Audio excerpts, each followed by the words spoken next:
So, you've received a unit from Inertial Sense. Now what? Well, we're going to help you get started. There are a few different ways to view data from an inertial navigation system, or INS. Inertial Sense has provided a tool in the form of a Windows application called the eval tool.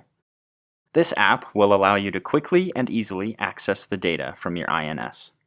To install the app, go to inertialsense.com and click on Resources. Under Downloads, clicking on Software Releases will take you to an Inertial Sense GitHub repository.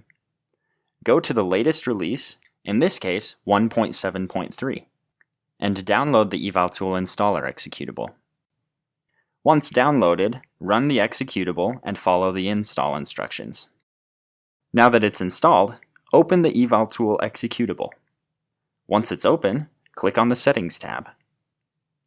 Now, connect your INS to a USB port on your computer.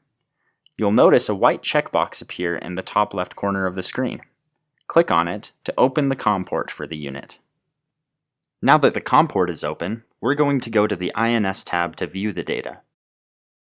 Here, you'll see a 3D model of a rugged INS. And as you move the unit in your hand, you will see the 3D model on the screen move with it. You can also view real-time graphs of the data. Here, you will see the data for velocity, position, altitude, and roll pitch yaw. Let's go ahead and take a log of this data by going to the Data Logs tab. Begin by selecting which messages you want to include in the data stream. To make things simple, we've provided pre-configured datasets which contain the most commonly used INS messages.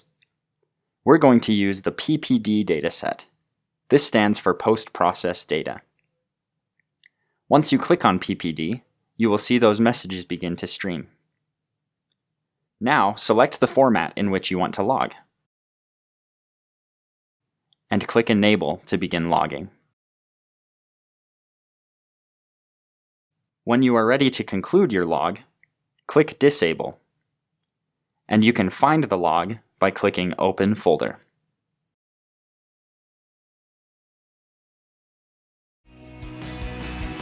We hope this video has been helpful to you.